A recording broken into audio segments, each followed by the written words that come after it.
इंशाअल्लाह ताला पाकिस्तान और इंडिया फाइनल में। चले जी, टाकरे की तैयारी शुरू कर दें। हकीम साहब ने प्रिडिक्शन दे दी कि पाकिस्तान और इंडिया का टाकरा होगा।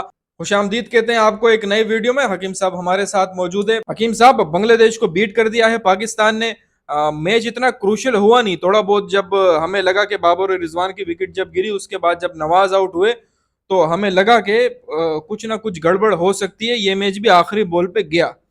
तो जिस तरीके से दो मैचेस जो पाकिस्तान हारा है, लास्ट बॉल तक पाकिस्तान अपनी गलती से हारा है। हम यही समझ रहे थे कि अब पाकिस्तान चौंक गया, आखिरी बॉल तक जाएगा और कहीं ना कहीं पासा पलट नहीं जाए यहाँ से। लेकिन जो है ना, अब किस्मत, लक ने हमारा साथ दिया और आज का दिन हमारा था। जो है ना, और पाकिस्तान ने जिस तरीके से सेमीफाइनल के लिए क्वालिफाई किया है। सबसे पहले तो आज के मैच के हवाले से क्या कहेंगे, बाकी आगे आप क्या देखते हैं? सेमीफाइनल के लिए न्यूजीलैंड है हमारे सामने। बिस्मिल्लाहिर्रहमानिर्रहीम, अस्सलाम वालेकुम तमाम व्यूअर्स। बात वही है, वतइज़्ज़ु मन तशा व तज़िल्लु मन तशा बियदिल खैर व हुवा अला कुल्लि शैइन क़दीर। इज़्ज़त और ज़िल्लत देने वाला जो है ना, रब की ज़ात है। और मुझे यकीन कीजिए, इतनी खुशी है कि मैं बता नहीं सकता। आप चेहरे से पढ़ ही ले रहे होंगे। काफ़ी लोगों ने क्रिटिसाइज़ किया, काफ़ी लोगों ने हकीम साहब, आज हमारी टीम पहुँच गई है। अब तो हम अपनी टीम के लिए दिल से दुआ देंगे। बाकी रह गया कि आज के मैच में मुझे डर लग गया था। असल में सबसे ज़्यादा मुझे खुशी उस वक़्त हुई जब बाबर आज़म और मोहम्मद रिज़वान आउट हुआ। क्योंकि 9वें ओवर तक गए वो फिर भी। रबीर भी रिज़वान, देखिए रिज़वान का तो क्या है, जो ड्रॉप किया ना कीपर ने, वो जानबूझ के किया। अच्छा। हाँ, बांग्लादेश के कीपर बोले भैया ये रिज़वान तो खेलेगा सिंगल डबल सिंगल करके, ये हमारे को पूरा सुकून से ये पूरा 20 ओवर खेलेगा और 110 120 बना के हम लोग को जिता देगा 4 7 रन 8 रन से। सबसे पहले खुशी हुई, रिज़वान आउट हुआ, उसके बाद बाबर आज़म आउट, तो बाबर आज़म हुआ, लेकिन मैं चाह रहा था कि यार ये पहले ही ओवर में ये दोनों गिर जाए। हाँ, हकीम साहब बार बार कह रहे हैं कि भाई आप लोग दोनों ओपनिंग के लायक ही नहीं हो, अहल ही नहीं रखते हो। आप लोग वनडे के ओपनर आओ वनडे में। हमें जब 60 बॉल पे 56 रन चाहिए तो आप आओ।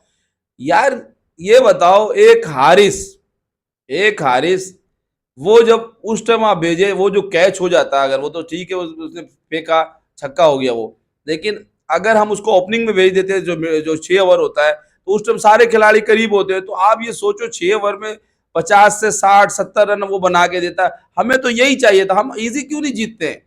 हमने आज भी 19वां ओवर स्टार्ट हो गया था, उस पर हम जीते। हम चाहते तो इजी जीत सकते हैं, लेकिन हम जीतने क्यों भाई? इनका पार्टनरशिप का 50 रन का तो सुन लो। जो टीम का 50 रन हुआ, इन्होंने 57 बॉल खेला और 50 बनाया और सीना चौड़ा कर लिया।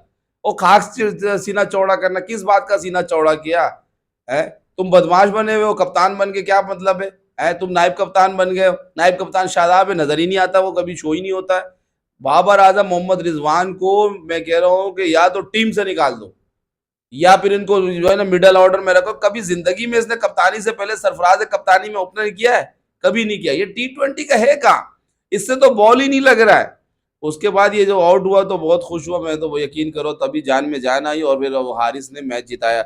अब इसके लिए आप ये देखिए ना कि अच्छा, बाबर आजम और रिजवान के आउट होने पे हमसे मुझे खुशी नहीं है, पूरे पाकिस्तान को खुशी हुई। हाँ, मैच ये फंसा के चले गए थे। क्योंकि वो उन्होंने तो 8 के एवरेज पे पहुंचा ही दिए थे, और थोड़ा देर और रुक जाते 15-16 ओवर, तो ये हम 1-2 रन से 5 रन से आज हम जम्बावे का तरह उसी तरह फिर बाहर बोलते हम। फिर वो शकलेल मुश्ताक सामने आ जाते, कुदरत का निज़ाम है, ये करते रहते हैं। वो भाई कुदरत का निज़ाम सब कुछ है। अब हारिस की एक दिन की जिंदगी बाबर रिजवान की 100 साल जिंदगी से बेहतर है। सही है। अच्छा, उसके अलावा देखो भाई, अगर हमें फाइनल में पहुंचना है, अगर हमें फाइनल में पहुंचना है, तो खुदा के वास्ते हाथ जोड़ के कहता हूँ, कोच को भी कहता हूँ, कप्तान को भी कहता हूँ, मोहम्मद रिजवान को हाथ जोड़ के, हकीम साहब कह रहे हैं हाथ जोड़ के, कि भाई आप अपने आप को मिडल ऑर्डर पे सेट कर लो। आप और रिजवान दोनों सेट करो, दोनों दोनों दोनों की दोनों नाअहल है। मेरा बस चलो तो मैं ताहयात इनको T20 का नाअहल कर दूंगा, बस नहीं चल रहा मेरा सिर्फ, तो इनको ताहयात नाअहल कर दो। और दूसरी बात ये कि ओपनिंग में हम हारिस को ले, और मेरे हिसाब से मैंने सुना है कि कहीं ना कहीं नवाज भी ओपनिंग करता था, सही। तो इन दोनों से हमें ओपनिंग ठीक है, कराना समझ चाहिए। गया।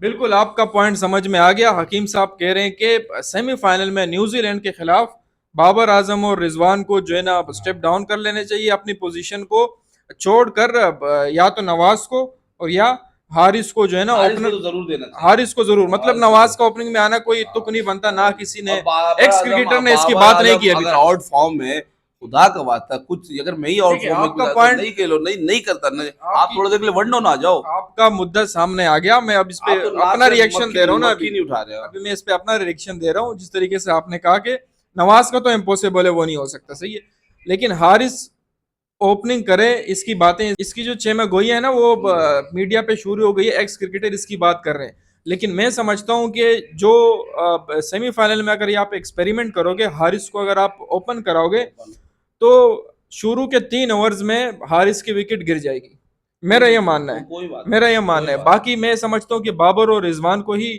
नहीं, नहीं न्यूजीलैंड के खिलाफ ओपन करना चाहिए। लेकिन बात सुने ना, पूरी बात सुने हकीम साहब, देखें जज्बाती ना हो, हमें भी हक है ना अपना रिएक्शन देने का। अमूमन हम सवाल करते हैं, कहीं कहीं ऐसे मौके होते हैं, खुशी के मौके होते हैं जब हम अपना ओपिनियन देते हैं। बाबर और रिजवान ओपनिंग ही कराए, लेकिन वो अपनी अप्रोच को चेंज करे, अपनी स्ट्रेटेजी को चेंज करे कि उन्हें खेलना कैसे है, किसको अटैक करना है, सही है ना, और किसको मारना है। या तो एक दफा रिजवान को अटैक करना है और बाबर जो है ना स्ट्राइक रोटेट करेंगे, या बाबर अटैक करे, स्ट्रेटेजी चेंज करेंगे तो बात बनेगी। आप मुस्कुरा रहे हैं, अभी आप बताएं। मैं मुस्कुरा रहा हूँ भाई, ये लोग ऐसा करेंगे कि जैसे बाबर आजम 20 बॉल खेलेगा 5 रन, नहीं होगा और ना, नहीं होगा, हुआ ना पिछले मैचों में भी हुआ, अभी भी हुआ है। और मोहम्मद रिजवान खेलेगा 10 बॉल खेलेगा 4 रन। देखिए स्ट्रेटेजी यही होगी कि आपके जो है ना बॉल जो है ना कम होंगी, रन ज्यादा होंगे, नहीं हो सकता। इनकी स्ट्रेटेजी यही रिजवान साहब होगी। तो ऐसे करके दबाते हैं, रिजवान साहब से तो बॉल ही दबता है, ऐसे बार बार दबाते हैं, बार बार ball dot ball, 30 ball dot खेला है रिजवान और बाबर आजम मिलकर, 30 बॉल 10th ओवर में 30 बॉल, 5 ओवर तो खा गया। देखें अब, देखो अब जिस तरीके से पड़ोसी मुल्क में एक प्लेयर पे बुरा वक्त आता है तो वो उसे बैक करते हैं। विराट कोहली पे बुरा वक्त आया, कितने अरसे तक उनकी टीम ने उसको बैक किया।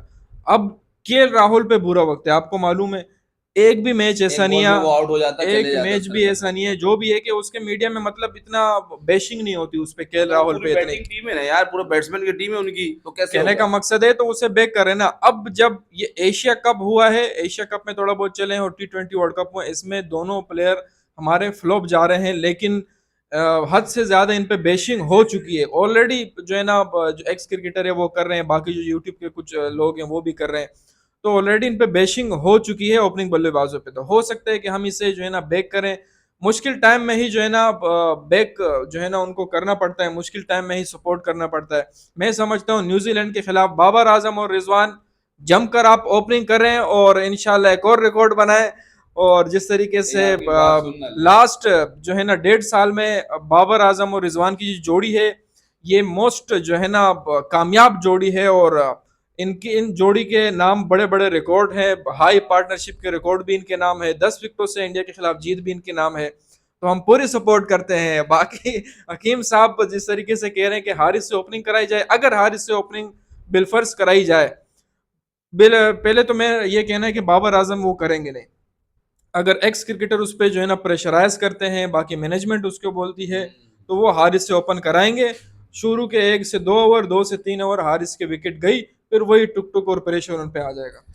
यार 3 ओवर खेल लिया ना, 3 ओवर तो आपने बहुत ज्यादा बोल दिया। अगर वो 2 ओवर भी वो लड़का खेल लेना, आप उसकी परफॉर्मेंस देखो, उसके अंदर जरा सा लालच नहीं है भाई, वो सईद अनवर महसूस होता है। वही सईद अनवर जो अभी नहीं है टीम में और तबलीग जमात में चले गया। यकीन करो वो अगर वो चाहता तो 200 प्लस कर सकता था, 250 कब का वो सईद अनवर करता, लेकिन वो मुल्क के लिए खेला, पहले ही बॉल से सईद अनवर शुरू हो जाता था। शॉन पोलाक हो गया, एलन डॉलैंड हो गया, शॉट खेलता था यार इनको। मैकडोमेंट ऑस्ट्रेलिया का फास्ट बॉलर हुआ करता था, माई विटनी बॉलर होता था, उसके बाद माइकल जो है हेंसी स्क्रांसनो नाम का बंदा था, वो बॉलिंग कराता था, उससे बॉलिंग, मतलब बॉलिंग सख्त से सख्त होता। उसके बाद वेस्ट इंडीज के खिलाफ किया था, एन बिशप होता था, मेलकम मार्शल होता था, मेलकम स्पीड होता था, सब बॉलिंग कराता था। लेकिन शारजा के ग्राउंड में वेस्ट इंडीज और इंडिया और पाकिस्तान का ट्रायंगुलर सीरीज होता था, याद होगा आपको। सईद अनवर उसमें 3 सेंचुरी, कभी 4 सेंचुरी उस ट्रायंगुलर सीरीज में मारता था। उस टाइम मैच का एक मजा आता था। अभी तो लड़कों को सिखाया नहीं जाता। वो रबड़ पहनते थे, यहां पर बॉलिंग कराता था आकिब जावेद, 7 विकेट लिया था 37 बॉल देके। सचिन तेंदुलकर समेत 3 LBW उसने लगातार किया था, हैट्रिक किया था उसमें। वो मैच का इनको होना चाहिए रबड़ यहाँ पर पहना है, उधर भी पहना है, उसके अलावा 4-4 सेंचुरी सही ओवर किया। वो लड़का 3 ओवर करेगा, अगर ये हारिस खेल लेना 3 ओवर, यकीन करो कहीं 3 ओवर में ये अपना 50 ना कर ले। ये उस तरीके का, ये सूर्य कुमार यादव, आप जो स्काई स्काई करते हो ना, ये स्काई का बाप आ गया है। स्काई भी परेशान हो जाएगा, लेकिन आप 3 ओवर खिला के तो देखो, फिर आपको समझ में आएगा। पीछे आपके पास शादाब और मोहम्मद नवाज तो है हिटिंग करने के लिए, बाकी इफ्तिखार भी माशाल्लाह से चाचा से सर बन गया, वो अच्छा खेल रहा है। तो कहने का मकसद है आपको ये रिस्क लेना पड़ेगा। पांव पसीने, हाथ पांव भूल जाएंगे भाई अगर ये आप ये देखें 8 बॉल खेला, सही मायने में 11 पे आउट हुआ, लेकिन 8 बॉल उसने सही खेला। 2 बॉल पे 2 छक्के 2 चौके, सिंगल डबल करके उसने इस तरीके से उसमें 11 बनाया। आज उसने 31 बनाया 17 बॉलों में। यार एक परफॉर्मेंस दिखाया उसने। 9 बॉल का जो फ्री हिट होता है ना, उसका स्टेमिना कितना बेहतरीन था। उसके आइज को देखे आप, एकदम फोकस था, एकदम कम टू एकदम स्टाइल मार के उसने छक्का मारा। इस तरीके का चाहिए। 3 ओवर में वो अपना 50 बना लेगा। टीम को तो छोड़ो, यहां तक कि मुझे इतनी उम्मीद है जब 3 ओवर में अगर टीम का ही 50 हो गया तो आप सोचो कि फिर हम किस तरीके से चलें, सही है भाई, हो गया। आप क्या समझते हैं, आप पाकिस्तान की टीम फाइनल में देखते हैं आप? शॉर्टकट इंशाअल्लाह ताला पाकिस्तान और इंडिया फाइनल में। चले जी, टाकरे की तैयारी शुरू कर दें। हकीम साहब ने प्रेडिक्शन दे दी कि पाकिस्तान और इंडिया का टाकरा होगा। मिठाइयाँ ही मिठाइयाँ होंगी चारों तरफ। और एक और भी बता दे रहा हूँ, इंशाल्लाह इस बार जीत हमारी होगी। इस बार जीत हमारी होगी, बस बहुत हो